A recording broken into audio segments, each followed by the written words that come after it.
Welcome back to A Veil of Crime, where we shine a light on history's most puzzling mysteries and scandals.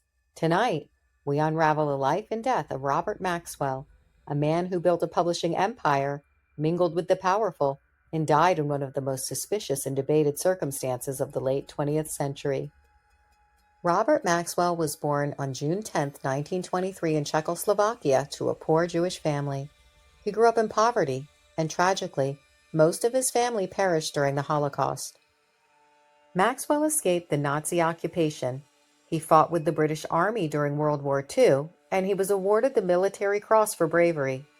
After the war, he entered the publishing industry, eventually acquiring Pergamon Press and transforming it into a powerhouse of scientific publishing.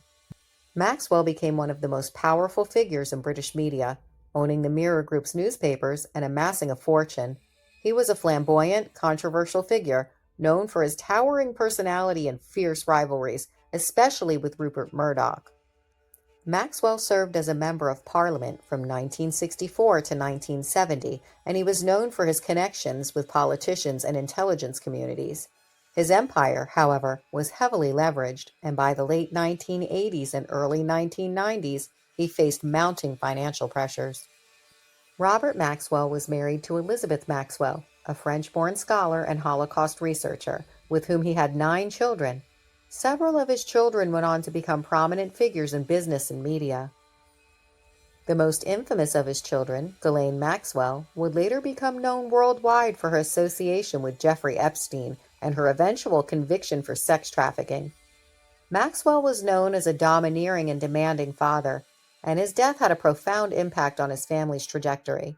On November 5, 1991, Robert Maxwell's body was found floating in the Atlantic Ocean near the Canary Islands, having fallen from his luxury yacht, the Lady Ghislaine.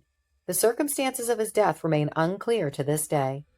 The official cause of death was ruled to be an accidental drowning or a heart attack, but many have questioned whether it was an accident, suicide, or even a murder.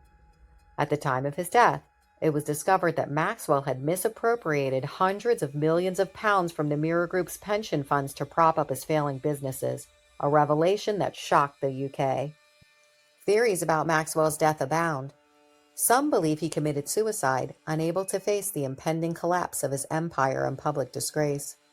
Others suspect foul play, suggesting that he was assassinated by intelligence agencies.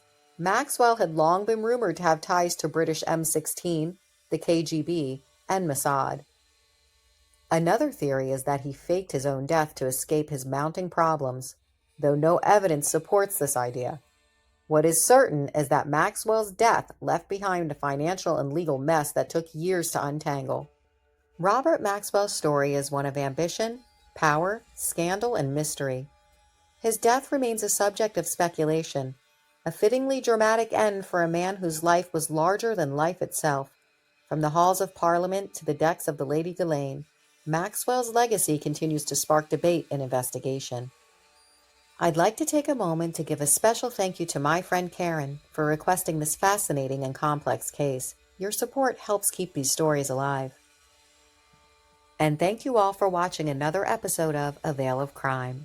Please like and share, and if you haven't already, please subscribe for more chilling tales under the veil.